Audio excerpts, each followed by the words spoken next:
Assalamualaikum warahmatullahi wabarakatuh. Innal hamdalillah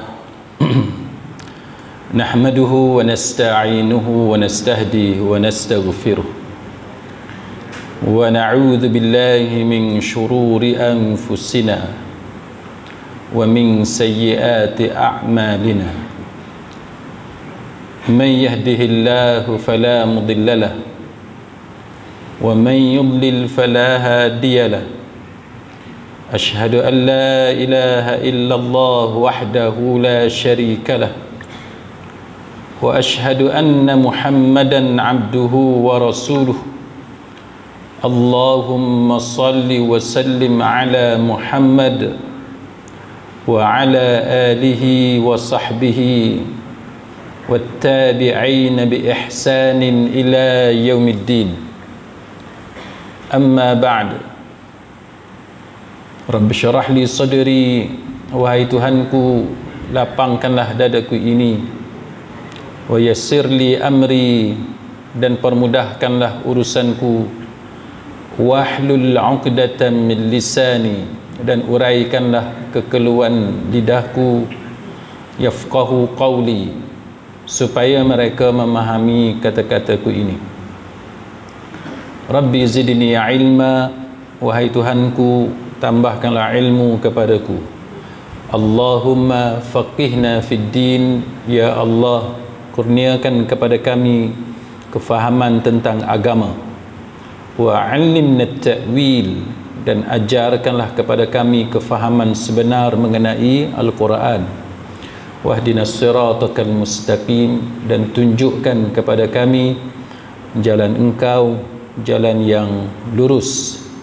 Amin ya rabbal alamin.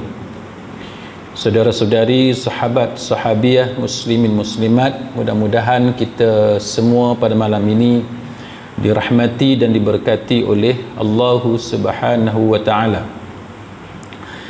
Pada malam ni sidang hadirin mukminin, sebelum kita masuk kitab yang menjadi rujukan kita malam ni, iaitu kitab Bidayatul Mujtahid oleh Imam Ibn Rushdi. Malam ni kita akan masuk bab tayammum. Tapi oleh kerana pada malam ni juga berlaku gerhana, saya ingin baca sedikit berkenaan dengan perkara-perkara yang berkaitan ataupun amalan-amalan serta beberapa perkara yang berkaitan dengan peristiwa gerhana. Dalam agama kita, sidang hadirin mukminin, apabila berlaku peristiwa gerhana ataupun kejadian gerhana, maka di antara amalan yang dianjurkan kepada kita untuk kita lakukan ialah memperbanyakkan zikir, memperbanyakkan istighfar, memperbanyakkan takbir, sedekah dan bentuk-bentuk dan pelbagai bentuk ketaatan kebaikan yang lain. Buatlah apa saja, kan? Kita mengaji ni pun malam ni pun tuan-tuan termasuk dalam salah satu bentuk kebaikan atau ketaatan yang mudah-mudahan Allah Subhanahu wa taala mengambil kira dan memberi sebaik-baik pahala kepada kita semua. Kita datang mengaji, kita duduk dalam masjid, kita i'tikaf, kan, kita berada dalam keadaan yang khusyuk dan sebagainya. Kita mengharapkan agar Allah Subhanahu wa taala memberikan sebaik-baik pahala kepada kita semua.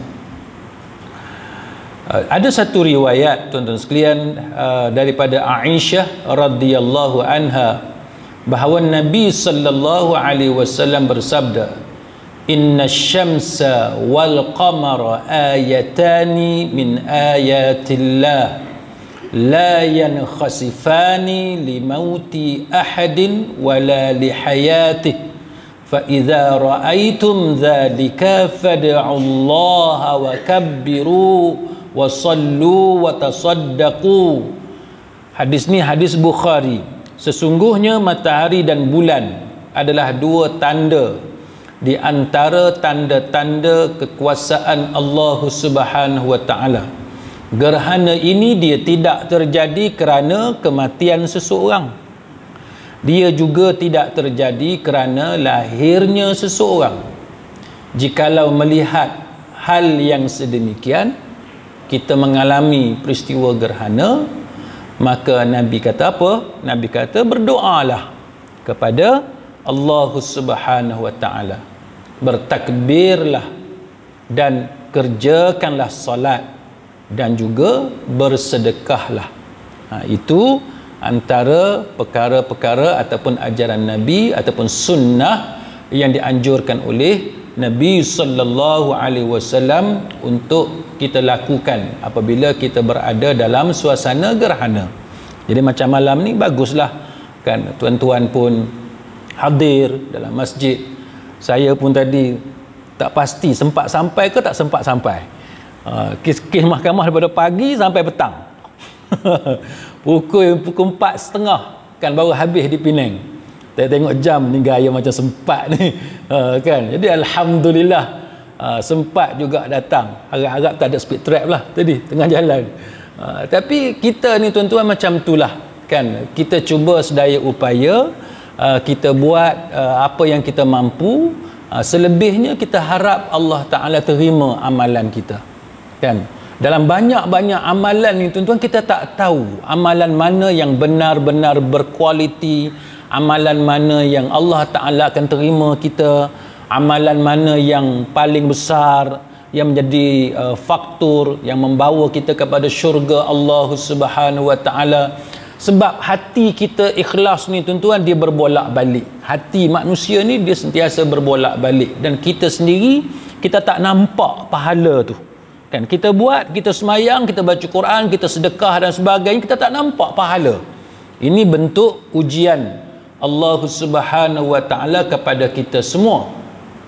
Maka dengan sebab itu tuan-tuan sekalian, kita perlu untuk melalui peristiwa-peristiwa ini, dan syaratnya ialah kaedah dan niat yang kita lakukan itu adalah dengan menggunakan kaedah yang betul dan juga niat yang betul. Baik, peristiwa gerhana ni juga tuan-tuan berlaku pada zaman Nabi sallallahu alaihi wasallam. Berlaku gerhana yang mana bertepatan dengan meninggalnya anak Nabi yang bernama Ibrahim kan.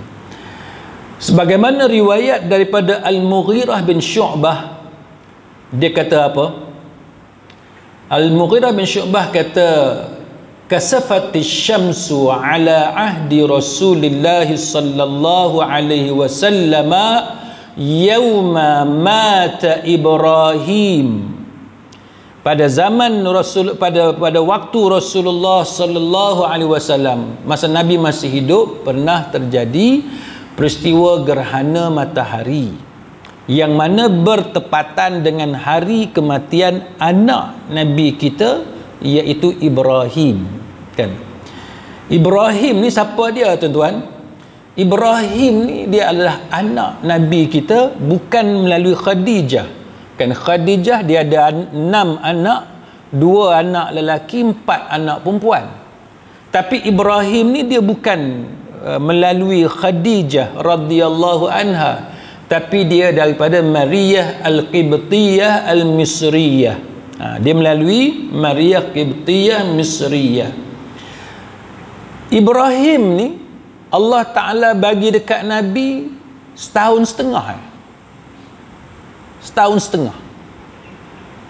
Jadi kalau siapa yang kata anak dia begitu begini, ada yang hilang anak masa anak masih kecil, ada yang gugur kandungan dan sebagainya, dia mulai merasai untuk menyalahkan Allah, tunggu sekejap. Jangan mudah kan kita nak mempertikaikan Allah. Sedangkan Nabi kita semulia-mulia makhluk, tak ada makhluk lain yang lebih mulia daripada Rasulullah sallallahu alaihi wasallam, dan tak ada insan lain yang lebih dikasihi oleh Allah melainkan Nabi kita Muhammad sallallahu alaihi wasallam pun Allah Ta'ala juga menguji dengan cara kematian anaknya yang baru berusia setahun setengah, 18 bulan tuan-tuan sekalian, 18 bulan. Dan tuan-tuan kena tahu bahawa Nabi, walaupun isteri dia 11 orang, Anak dia 6 orang daripada Khadijah, lepas tu seorang ni. Jadi tuan-tuan boleh bayang betapa sayang dan kasihnya Nabi sallallahu alaihi wasallam. Macam kita lah tuan-tuan. Kita ada kenangan-kenangan yang tertentu. Anak seorang, hak seorang tu hak kita sayang. Semalam saya mengajar di satu tempat Sirah Nabawiyah. Pasal apa Nabi sangat sayang kepada Khadijah? Pasal apa Nabi sangat sayang kepada Khadijah? Maka ulama pun menyenaraikan faktor-faktor kenapa Nabi sangat sayang kepada Khadijah. Dan saya nak sebut kepada tuan-tuan, kebanyakan faktor itu adalah kerana sifat manusiawi yang ada pada Nabi. Kerana Nabi seorang manusia biasa, maka sifat manusia biasa tu ada pada Nabi, dan kerana itulah Nabi sayang kepada Khadijah. Apa dia? Tempat yang pertama, atas sekali, kenapa Nabi sangat sayang kepada Khadijah? Nombor satu, ulama letak apa tuan-tuan? Nombor satu, kerana ia adalah cinta yang pertama kepada Nabi. Manusia ni tuan-tuan, cinta yang pertama tu dia sangat membekas dalam diri dia. Sangat membekas. Sebab tu tuan-tuan, hati-hati orang perempuan ramai-ramai kat belakang ni, kalau suami nak pergi reunion sekolah, jangan bagi. Kalau boleh lah, jangan bagi. Cari helah kok mana juga, jangan bagi dia pi. Buatlah program apa ke, bagi bertembung. Bagi bertembung dengan program reunion sekolah suami kita. Pasal apa? Takut kek lagi dia pi reunion tu, dia jumpa girlfriend masa form 5 dulu. Hak ni gelak-gelak juga. Memanglah ketawa-ketawa juga tuan-tuan, tapi sungguh. Jadi sungguh. Kita duk pergi mahkamah, kita tahu. Kita pergi mahkamah, kita tahu tuan-tuan pergi sekali-sekala ya. Okay, ada kes-kes plek-plek sikit baru tuan-tuan pergi. Saya ni memang hari-hari pergi mahkamah. Dia hak pertama tu tuan-tuan, dia sangat memberi bekas. Cerita zaman tingkat sekolah menengah, tingkatan 5, tingkatan 4, ataupun masa keluar universiti, masa duduk mengaji universiti. Kita sekarang suami isteri ni tak tahu hak jatuh kali ke berapa dah jatuh cinta tu. Hak pertama tu dia sangat memberi bekas. Macam saya lah dengan isteri saya sekarang ni. Isteri yang keberapa? Isteri pertama lah. Yang kedua belum ada lagi. Isteri pertama saya isteri pertama saya, sampai sekarang saya tak ada niat pun nak kahwin seorang lagi. Dan sampai sekarang pun alhamdulillah Allah Ta'ala bagi rezeki. Dan saya kena akui, sebab cinta pandang pertama, dan saya tak pernah suka dekat perempuan lain melainkan dia yang pertama saya suka. Umur 18 tahun kenal dia masa di matrik UIA. Kenal 18 tahun, lepas habis beli UIA, kahwin dengan dia sampai sekarang. Sekarang dah umur 51. Dah tua dah lah. Kan? Jadi alhamdulillah, benda tu kita rasa. Kita kahwin dengan orang yang cinta kita hak pertama tu. Hak tu kita pegang sungguh. Dan dia memang ada banyak pengalaman. Dan dia ada banyak bekas dalam diri kita. Jadi banyaklah senarai yang ulama letak kenapa Nabi sayang sungguh dekat Khadijah. Sama dengan Ibrahim ni. Nabi sayang sungguh kat Ibrahim ni pasal apa? Sebab anak Nabi ni, tuan-tuan sekalian, hak awal dulu Khadijah je. Lepas tu barulah dapat dengan Maryah Qibtiyah Misriyah. Nama Ibrahim 18 bulan, setahun setengah. Nak cerita sayang ni tak boleh cerita, tuan-tuan. Sayang sungguh. Sayang sungguh. Tapi dalam keadaan budak tu baru, orang kata baru boleh berjalan, baru boleh berlari. Bahasa kita lah. Kan? Baru setahun setengah, tuan-tuan pun ada pengalaman. Anak umur setahun setengah baru duk tengah nakal, tuan-tuan sekalian. Baru kita duk tengah seronok main dengan dia, seronok duk peluk dia, seronok duk bergurau dengan dia. masa itulah Allah Ta'ala tarik. Masa tu Allah Ta'ala tarik. Maka sebab tu kita tuan-tuan, bila Allah Ta'ala uji kita, kita kena ingat insan yang paling dikasihi oleh Allah, yakni Muhammad Rasulullah sallallahu alaihi wasallam pun diuji dengan ujian yang begini hebat.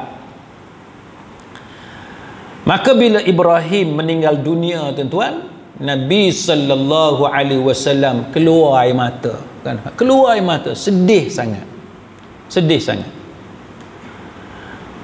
Jadi balik pada hadis tadi, hadis Bukhari tadi tuan-tuan, Al-Mughirah bin Syu'bah dia cerita zaman Nabi memang jadi gerhana dan dia bertepatan dengan kematian, hari yang sama dengan kematian Ibrahim. Lalu masa tu orang duk cakap, faqala an-nas kasafati syamsu limauti Ibrahim. Gerhana matahari jadi ni sebab apa? Punca dia kerana kematian Ibrahim. Kematian Ibrahim. Dia orang kita tuan-tuan, dia ada perangai yang sama. Perangai yang sama. Kalau ada mati siapa-siapa tokoh dalam negara ke tokoh yang kita hormat apa semua, kita tengok cuaca gelap, kita kata cuaca pun bersimpati juga. Kita duk kata lagu padahal tak ada kaitan pun. Tak ada kaitan. Tapi kita manusia ni dia ada perangai lagu tu. Dia ada perangai lagu tu. Dia, kok mana pun dia nak kait juga.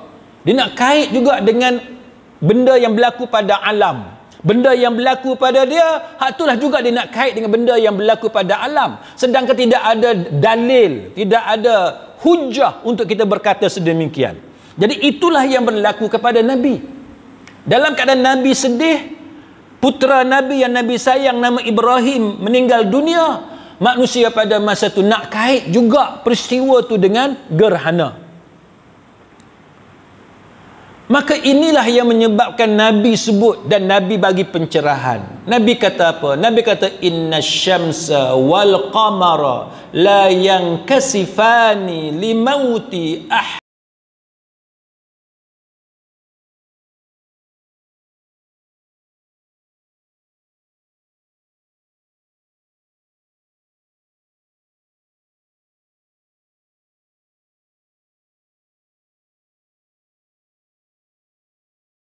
Jikalau kamu melihat gerhana tersebut, maka sembahyang dan berdoalah kepada Allah Subhanahu wa taala.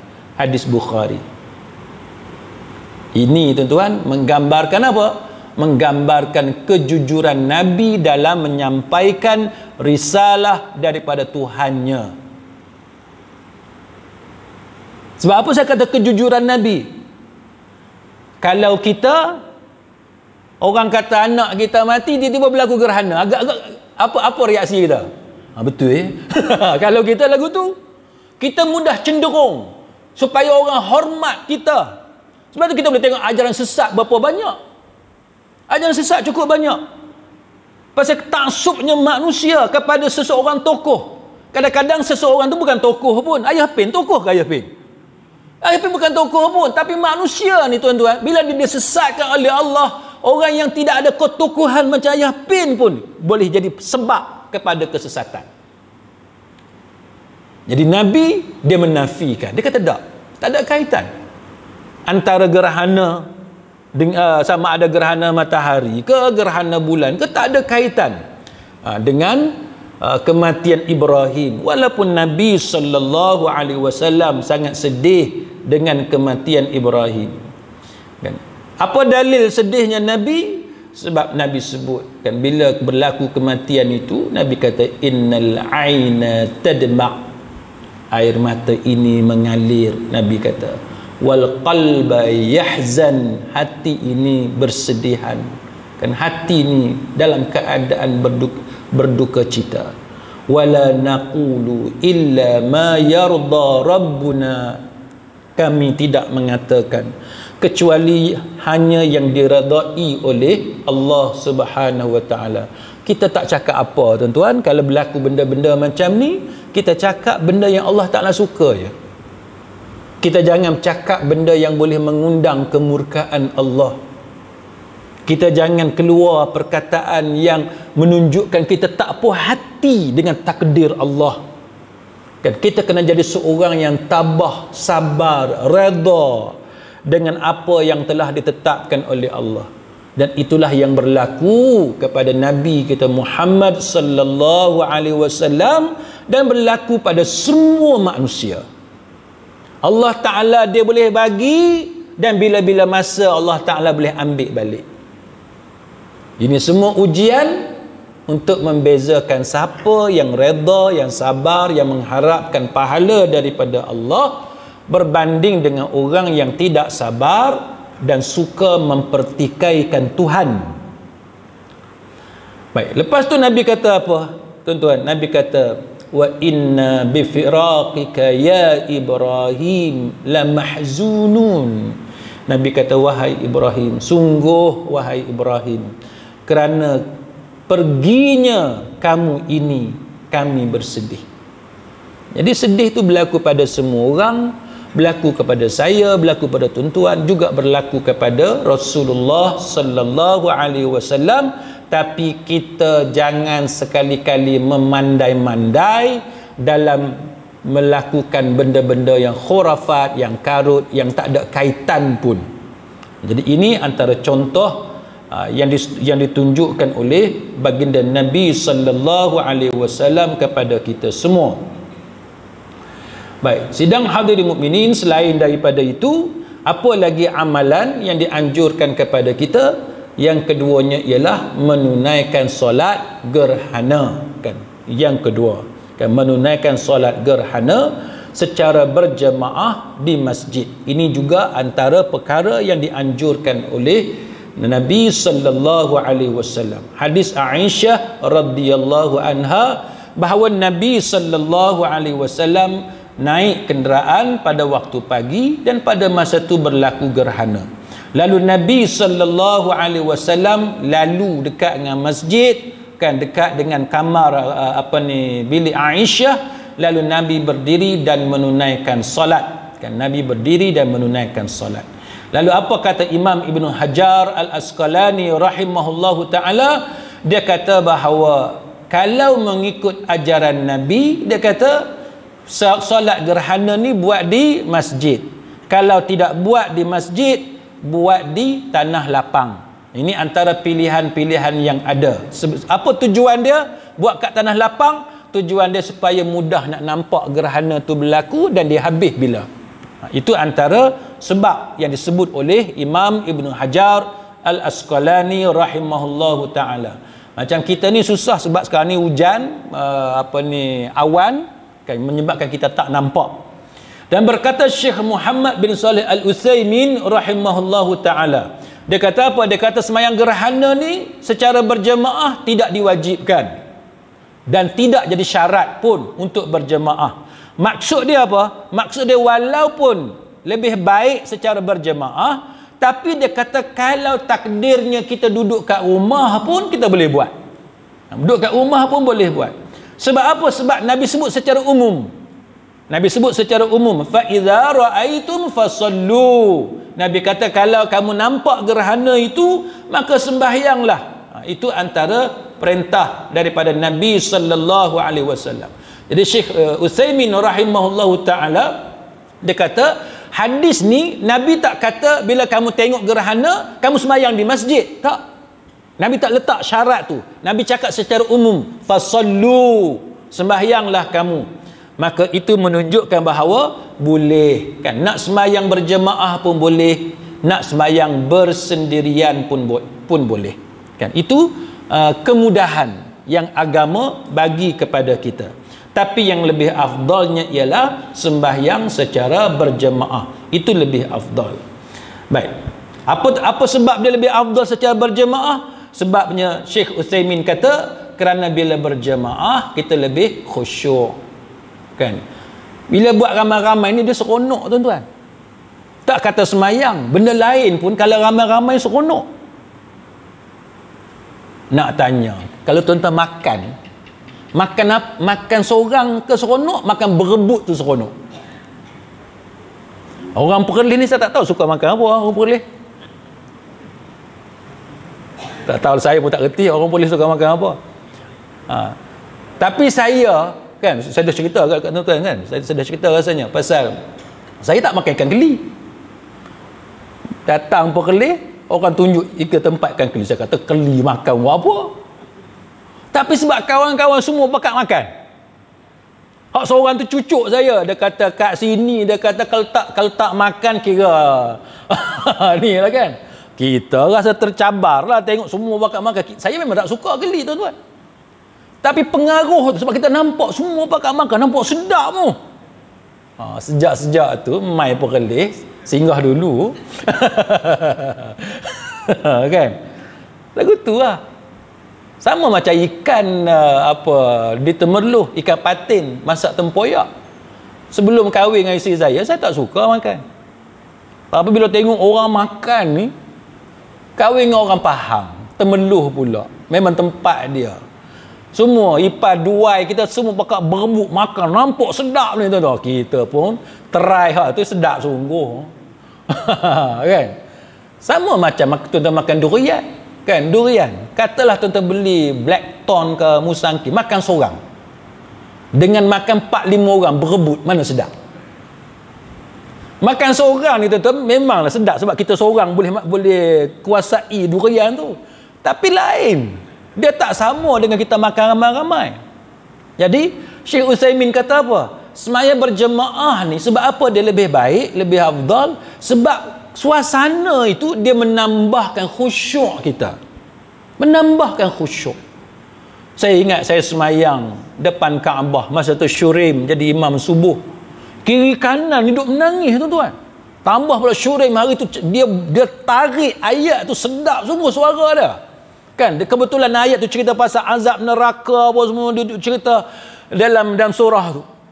Oh, dengan kiri kanan duk menangis ni tuan-tuan, dia jadi itu antara kenangan manis lah kan. Jadi itu yang disebut oleh Syekh Utsaimin, bila kita semayang di masjid, kita semayang ramai-ramai, dia punya pengaruh suasana tu. Itu yang penting. Dan dia kata dengan jamaah yang ramai juga menjadi sebab kepada makbulnya doa, kan, menjadi sebab kepada makbulnya doa daripada Allah Subhanahu wa taala. Baik, sidang hadirin mukminin, kita masuk sedikit pengajian kita pada malam ni berkenaan dengan tayammum, kan. Berkenaan dengan tayammum, kitab Bidayatul Mujtahid yang disusun oleh Imam Ibn Rushdi rahimahullahu taala. Baik, tayammum ni apa dia, tuan-tuan? Tayammum ini ialah suatu amalan bersuci yang mana disyariatkan kepada kita sebagai alternatif, ganti kepada wuduk, sebagai ganti kepada wuduk. Tak apa, sebelum kita pergi lebih jauh, kan, sebelum kita pergi lebih jauh, Imam Ibn Rushdi dia sebut apa? Dia kata ulama sepakat bahawa tayammum sebagai pengganti kepada wuduk, tetapi mereka berbeza pendapat apakah tayammum boleh ganti kepada mandi junub. Bab ganti wuduk, yes, dia kata ulama sepakat boleh ganti wuduk dengan syarat lah, dengan syarat-syarat dia. Tapi bab ganti hadas besar ni, untuk bersuci daripada hadas besar ni, mandi ni, boleh ke tak boleh? Dia kata khilaf di kalangan ulama. Jadi ada perbezaan. Contoh dia bawa kepada kita, diriwayatkan daripada Umar Al-Khattab dan Ibnu Mas'ud bahawa tayammum tidak boleh dijadikan pengganti untuk mandi. Umar Khattab dan Ibnu Mas'ud dia kata tak boleh. Siapa yang hadas besar, lepas tu dia tak boleh mandi, nak ganti dengan tayammum, riwayat daripada Umar dan riwayat daripada Ibnu Mas'ud, dia kata tak boleh. Tak boleh ganti.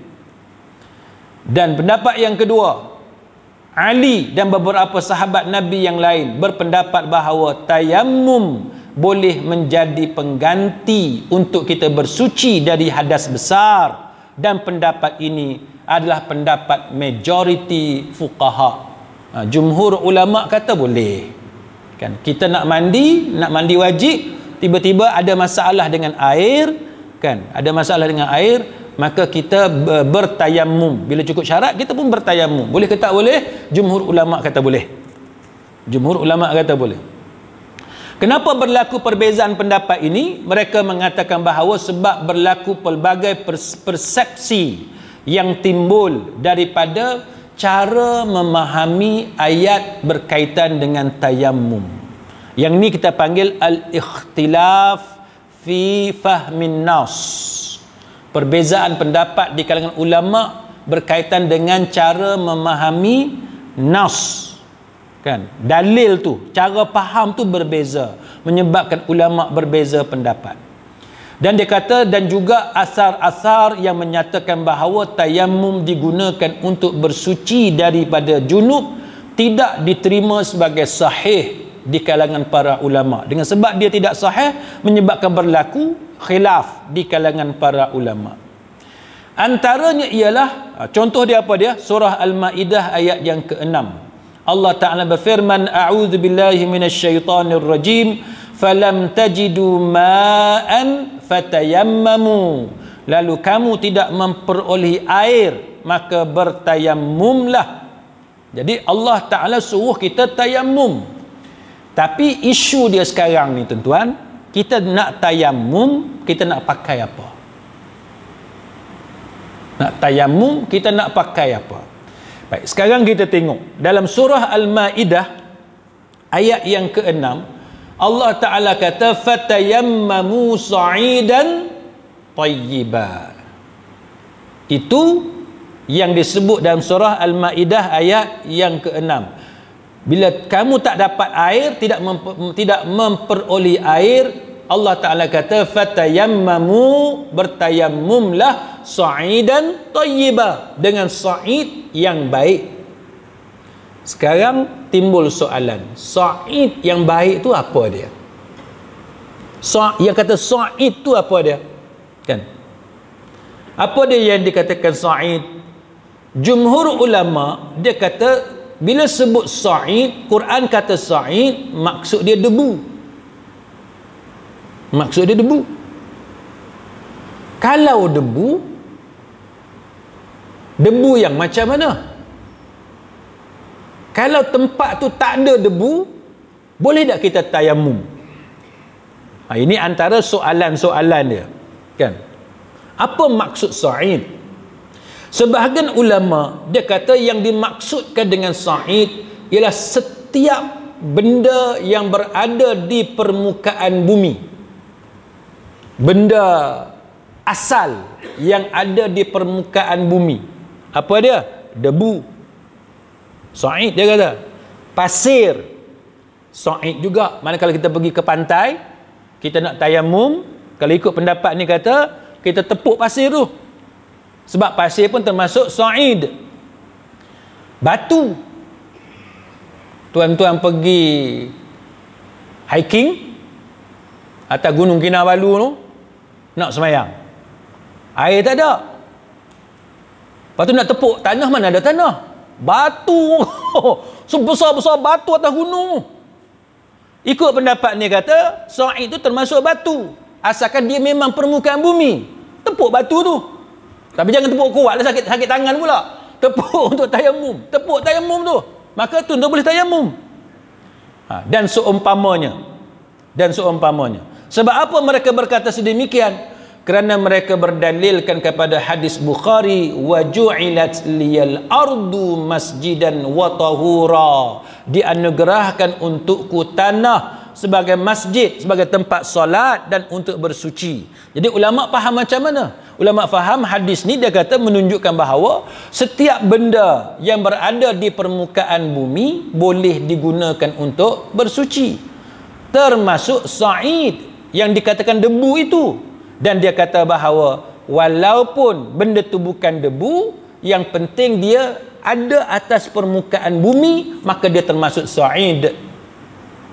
Nampak tak? Nampak kan? Yang penting dia atas permukaan bumi. Dan dalam syarah Umdatul Fiqh dia kata bahawa pendapat yang kata sa'id ada setiap benda yang berada di atas permukaan bumi, benda asal tu yang ada atas permukaan bumi, batu, pasir, tanah, itu ada sa'id, maka itu dikatakan sebagai pendapat yang paling kuat. Pendapat yang paling kuat.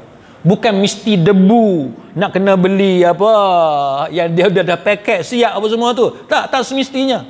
Tu pun boleh. Kan? Yang tu pun boleh. Tapi nak ceritanya satu kemudahan untuk kita, asalkan permukaan bumi. Kan? Asalkan permukaan bumi.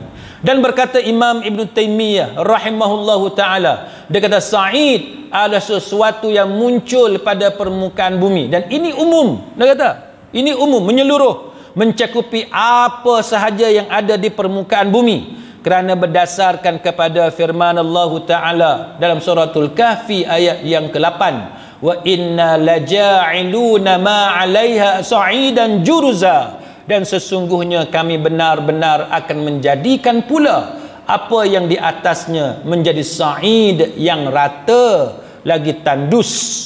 Itu dalil dalam surah Al-Kahfi ayat yang ke-8. Dan juga surah Kahfi ayat 40, fatusbiha sa'idan zalaqa, hingga kebun itu menjadi sa'id yang licin. Jadi ini antara dalil-dalil dia. Asalkan permukaan tanah, permukaan bumi, tak kiralah dia tanah ke, dia pasir ke, dia batu, jawapan dia boleh. Kan? Jawapan dia boleh. Dan dia kata tidak dikhususkan kepada debu. Tak semestinya wajib debu saja, tak. Yang penting permukaan bumi.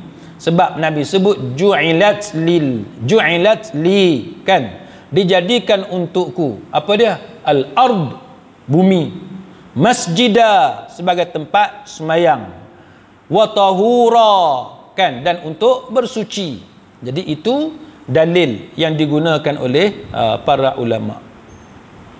Dan berkata Imam Ibn Qayyim Al-Jauziyah rahimahullahu ta'ala, dia kata Nabi pernah bertayamum dengan tanah di tempat baginda salat, sama ada dia tu debu, tanah yang lembap, yang berair sekalipun, ataupun pasir. Siapa yang kata ni? Imam Ibn Qayyim Al-Jauziyah rahimahullahu ta'ala. Kata boleh, kan, tanah tu berair lembap pun boleh, pasir pun boleh, dia kata. Dan As-Sun'ani dia kata apa? As-Sa'id, kalau mengikut kebanyakan ulama, turab, dia kata debu. Manakala ulama lughah kata sa'id ialah setiap permukaan bumi, tak kiralah dia berdebu ke, dia tak berdebu ke, ataupun tempat tu batu ke, tak ada debu ke, tetap disebut sebagai sa'id. Ini disebut dalam Subulus Salam. Dalam Subulus Salam. Jadi itu menunjukkan keluasan. Kan? Keluasan. Syed Sabiq kata apa? Syed Sabiq kata sa'id ialah seluruh benda yang ada atas permukaan bumi. Debu ke, tak debu ke, semua. Dia kata semua. Dan berkata Syekh Dr. Saleh Al-Fauzan, dia kata semua permukaan bumi itu adalah sa'id. Dia kata, dan Nabi sendiri jikalau tiba waktu salat,